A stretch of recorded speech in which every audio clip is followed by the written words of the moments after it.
So ito guys, nag-reply na yung customer natin. So kailangan niya makita kung magkakaigi pa yung printout ito. So magsasample tayo. And then wala lang kasing ink itong ating printer. So nagdala din ako ng ink natin. So yan, wala na siyang ink. Yung black natin is ubos na. Ayan, so makikita nyo. So ubos na. And then kumuha tayo ngayon sa shop ng stock. So yung ilalagay natin. So ayan. So abangan nyo yung magiging resulta. So kailangan lang natin guys medyo bilisan yung pag-ayos natin. Kasi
natin guys is linisin muna natin itong mga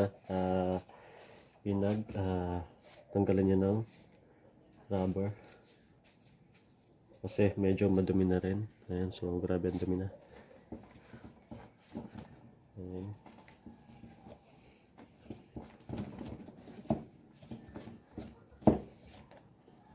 Dami niyang gabok.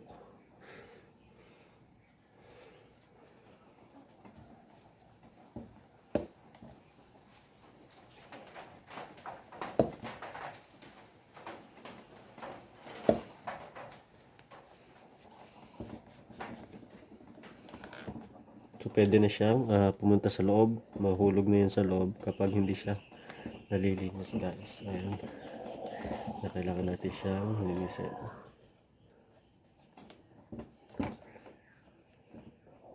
Yun, nahulog na yung iba sa loob.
So umurong na yung ink niya lahat.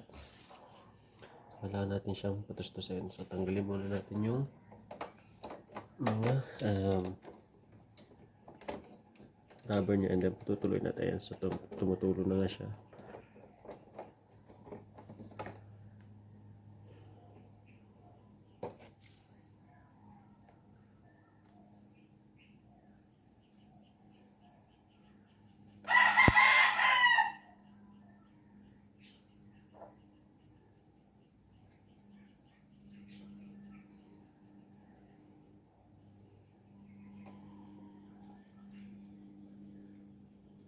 So yan, okay na.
Ito guys, ito yung mga kailangan natin lilisin. So kagaya nito, ayan, so meron siyang dumi sa ink cartridge na yan.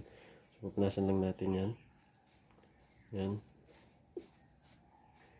Yan, kailangan lang natin bilisan kasi malulobat yung ating phone.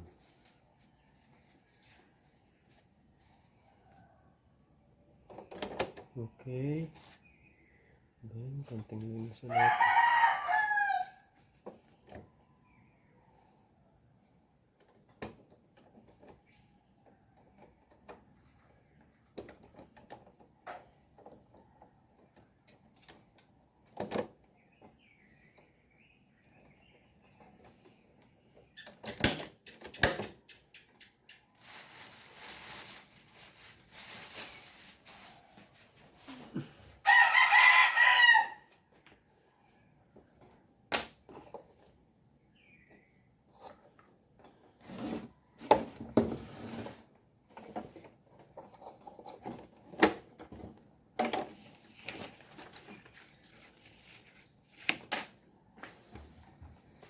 Guys, magsasend ulit tayo ng printout para makita natin kung okay pa yung ating printer na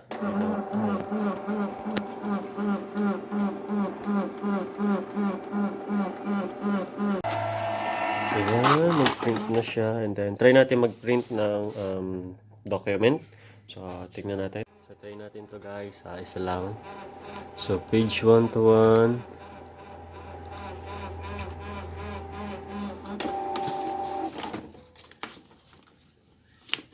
Ayan.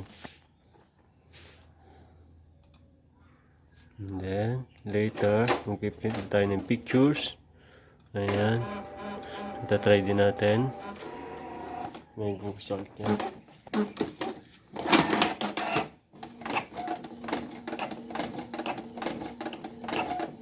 So, ito yung result niya guys, kapag document.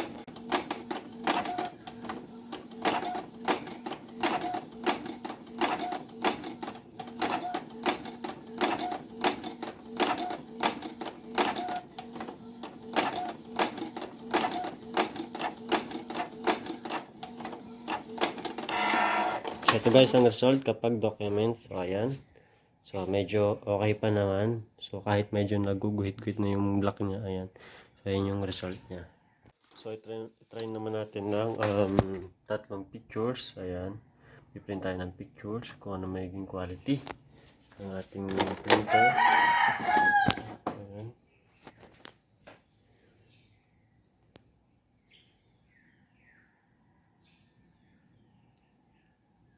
And nagka-mention ng error guys, 5100. So kapag 5100, check nyo lang yung printer nyo. Ayan, buksan nyo lang, and then ito yung naging problem niya sa loob. So nagsipit yung hose niya, and then ayan, ayusin nyo lang. Ayan.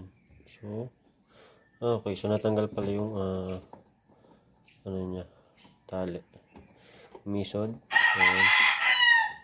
So hindi pa natin to guys pinifix kasi ginagawan pa lang natin ng sample para pakita sa ating customers. Ayan, okay na. So patayin lang natin. Minsan ulit natin siya buhayin. Ayan. Once na mabuhay nyo na yun guys, and then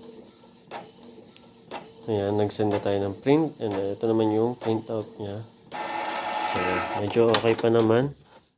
Ayan, okay pa naman siya. Medyo guhit-guhit nga lang siya. So ayan, makapansin nyo. Meron siyang guhit-guhit. Ayan. Yung black niya is nagkakama ng guhit-guhit. Ayan. So base dun sa test print natin. So yun guys, no, nakita niyo naman yung inayos natin na printer. So kay Ma'am Annie. So ayan, okay na yung printer niya. Ito yung print out niya sa sample document. So ayan. Okay, and then ito naman yung print out niya sa sample pictures. Ayan. So may wait mo na konti pero magkakagi pa naman. So, okay na guys yung ating printer. Thank you for watching. See you on my next video. Turn on the notification bell and don't forget to subscribe for more videos.